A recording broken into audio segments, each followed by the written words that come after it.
அனைவருக்கும் வணக்கம். இது நம்ம ஆதிவராகி யூடியூப் சேனல். இன்னைக்கு மே மாசம் 16ஆம் தேதி, வைகாசி மாசத்துல வரக்கூடிய முதல் வெள்ளிக்கிழமை. அது மட்டும் இல்லாம சங்கடகர சதுர்த்தி.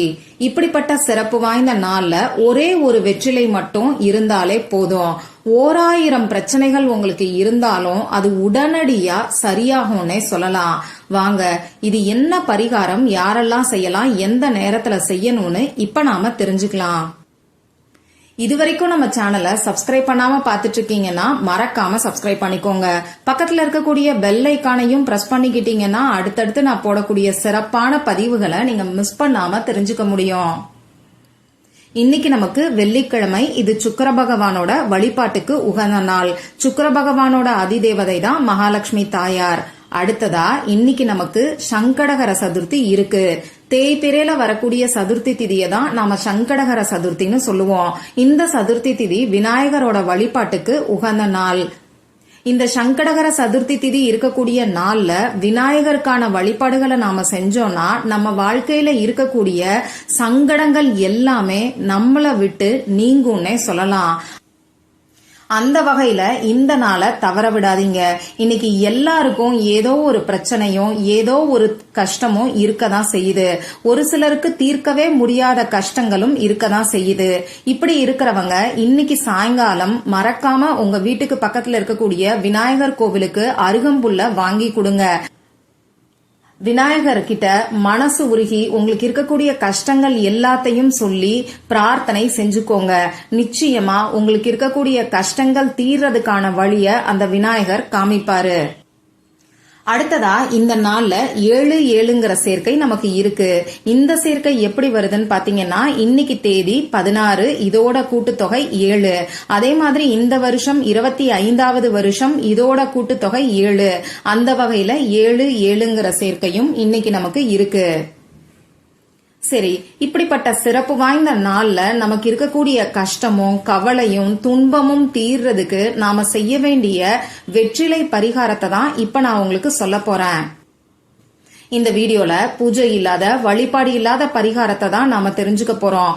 ஆண்கள் பெண்கள் யார் வேணாலும் செய்யலாம். பிறப்பு தீட்டு இறப்பு தீட்டு இருக்கிறவங்களும் தாராளமா செய்யலாம். பெண்களுக்கு பீரியட்ஸ் டைமா இருந்தாலும் இந்த பரிகாரத்தை செய்யலாம். இந்த நாள்ல நீங்க அசைவம் சாப்பிட்டு இருந்தாலும் இந்த பரிகாரத்தை செய்யலாம். இன்னைக்கு சங்கடகர சதுர்த்தி இருக்கக்கூடிய நாள்ல விநாயகர் கோவிலுக்கு போய் வழிபாடு செய்யறீங்கன்னாலும் இந்த பரிகாரத்தை நீங்க செய்யலாம். இந்த பரிகாரம் நீங்க உங்க வீட்ல இருந்து மட்டும்தான் செய்யணும். மத்தபடி நமக்கு வேற எந்த விதமான கட்டுப்பாடுகளும் இந்த பரிகாரத்துக்கு கிடையாது. யாரெல்லாம் இந்த பரிகாரத்தை செய்யலாம்னு பாத்தீங்கன்னா, உங்களுக்கு எந்த ஒரு கஷ்டம் இருந்தாலும் சரி, வெளியில சொல்ல முடியாத வேதனை இருந்தாலும் சரி, அந்த கஷ்டம் தீர்றதுக்காக இந்த பரிகாரத்தை செய்யுங்க. இதுலயும் முக்கியமான விஷயம் என்னன்னு பாத்தீங்கன்னா, ஒரே ஒரு வேண்டுதல், ஒரே ஒரு கஷ்டத்துக்காக தான் இந்த பரிகாரத்தை செய்யணுங்கிற அவசியம் இல்ல. உங்களுக்கு இருக்கக்கூடிய ஒட்டுமொத்த பிரச்சனைகளும் சரியாகிறதுக்கு இந்த பரிகாரத்தை தாராளமா நீங்க செய்யலாம். இன்னைக்கு இந்த பரிகாரத்தை எந்த நேரத்துல செய்யணும்னு பாத்தீங்கன்னா, சாயங்காலம் 5 மணிக்கு மேல நைட்டு 9 மணிக்குள்ள இருக்கக்கூடிய இடைப்பட்ட நேரத்துல நீங்க எப்ப வேணாலும் செய்யலாம். இந்த பரிகாரத்துக்கு தேவையான பொருட்கள் என்னன்னு பாத்தீங்கன்னா, ஒரே ஒரு வெற்றிலை நமக்கு தேவைப்படும். கருப்பு புள்ளிகள் இல்லாத கிழியாத வெற்றிலையா பார்த்து எடுத்துக்கோங்க. அடுத்ததா இந்த வெற்றிலையில எழுதுறதுக்கு பேனா, sketch pen, marker, glitter pen, ball point pen, இதுல ஏதாவது ஒண்ணு நமக்கு தேவைப்படும். ரெட் கலர்ல இங்க் வரக்கூடிய பேனாவை இந்த பரிகாரத்துக்கு நீங்க பயன்படுத்திக்கோங்க. ரெட் கலர் இல்லைனா மட்டும் ப்ளூ கலர்ல இங்க் வரக்கூடிய பேனாவை யூஸ் பண்ணிக்கோங்க. இவ்வளவுதான் நமக்கு தேவையான பொருட்கள். ஒரு சிலர் எனக்கு வெற்றிலை கிடைக்கல, நான் என்ன பண்ணட்டும்னு சொல்லி கேப்பீங்க. கட்டாயமா இந்த பரிகாரத்துக்கு நமக்கு வெற்றிலை தேவைப்படும். வெற்றியை தரக்கூடியதுதான் வெற்றிலை. அதே மாதிரி ஒவ்வொரு பொருளை சுத்தியுமே நமக்கு ஆறாய் இருக்கும். நான் எப்பயுமே உங்களுக்கு சொல்ற மாதிரி, உயிருள்ள நமக்கு எப்படி ஆறாய் இருக்கோ அதே மாதிரி உயிரற்ற பொருட்களுக்கும் ஆறாய் இருக்கும்.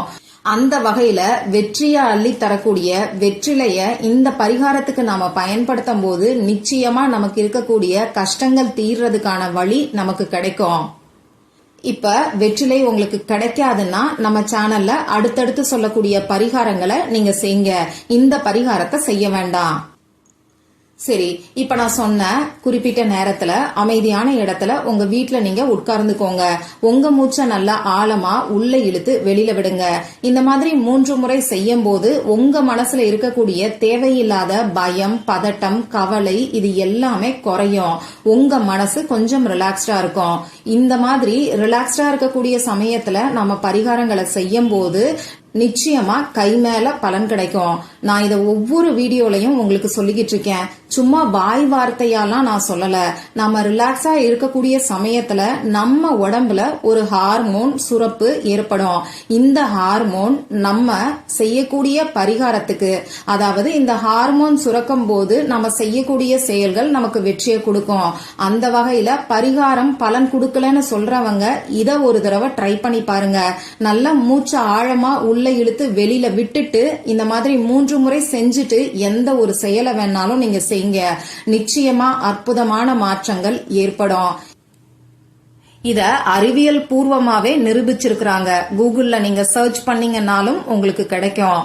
சரி, இந்த மாதிரி நீங்க ரிலாக்ஸ்டா இருக்கும்போது இப்ப நீங்க எடுத்து வச்சிருக்கக்கூடிய வெற்றிலையில நான் ஸ்கிரீன்ல கொடுத்திருக்கிற மாதிரி இன்ஃபினிட்டி சிம்பலை வரைஞ்சிட்டு அந்த இன்ஃபினிட்டி சிம்பலுக்கு நடுவுல இப்ப நான் கொடுத்திருக்கக்கூடிய ஹீலிங் கோட நீங்க எழுதுங்க.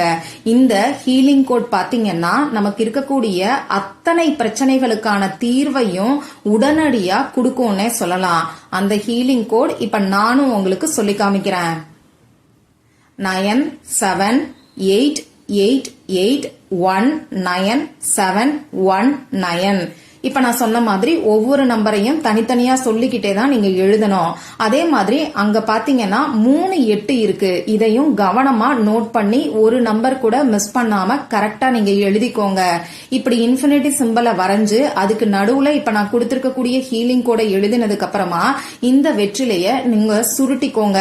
சுருட்டிட்டு ஒரு நூல் போட்டு கூட நீங்க கட்டிக்கலாம். எந்த கலர் நூலை வேணாலும் நீங்க யூஸ் பண்ணிக்கோங்க. இப்ப இப்படி சுருட்டி வச்சிருக்கக்கூடிய வெற்றிலைய உங்க இடது கையில வச்சுக்கிட்டு வலது கையால மூடிக்கிட்டு விநாயகர் கிட்ட உங்களுக்கு இருக்கக்கூடிய கஷ்டங்கள் எல்லாத்தையுமே சொல்லி அதற்கான தீர்வு கிடைக்கணும்னு சொல்லி மனசு உருகி பிரார்த்தனை செஞ்சுக்கோங்க. உங்களுக்கு இருக்கக்கூடிய கஷ்டம்னு இல்லாம உங்க ஃபேமிலி மெம்பர்ஸ்க்கு இருக்கக்கூடிய கஷ்டங்களை கூட நீங்க சொல்லி பிரார்த்தனை செஞ்சுக்கலாம். நமக்கு இருக்கக்கூடிய தீராத நோய்கள், கடன் பிரச்சனை, இப்படி உங்களுக்கு எந்த பிரச்சனை இருந்தாலும் அதை மனசுருகி விநாயகர்கிட்ட பிரார்த்தனை செஞ்சுக்கோங்க. இதுக்கப்புறமா இந்த வெற்றிலைய அப்படியே பத்திரமா ஏதாவது ஒரு இடத்துல நீங்க வச்சுக்கோங்க. பீரோல கூட நீங்க வச்சுக்கலாம், கிச்சன் ஷெல்ஃப்லயும் வச்சுக்கலாம். ஆனா தூசி குப்பை இல்லாத இடமா பார்த்து வச்சுக்கோங்க. நீங்க சுத்தமா இருக்கீங்கன்னா பூஜை அறையில கூட இந்த வெற்றிலைய வைக்கலாம். இந்த வெற்றிலை 2-3 நாள்ல நமக்கு காஞ்சு போயிரும். இந்த மாதிரி வெற்றிலை காஞ்சு போனதுக்கு அப்புறமா அதை எடுத்து கால்படாத இடத்துல ஓரமா நீங்க தூக்கி போட்டுருங்க. இவ்வளவுதான் இந்த பரிகாரம். இன்னைக்கு சங்கடகர சதுர்த்தி திதி இருக்கக்கூடிய இந்த அற்புதமான வெள்ளிக்கிழமை நாள்ல நம்பிக்கையோட நீங்க செய்யக்கூடிய இந்த பரிகாரத்தினால உங்களுக்கு இருக்கக்கூடிய பிரச்சனைகள் தீர்றதுக்கான வழி கண்டிப்பா உங்களுக்கு கிடைக்கும். ட்ரை பண்ணி பாருங்க. மற்றும் ஒரு பயனுள்ள பதிவுல நாம சந்திக்கலாம். நன்றி.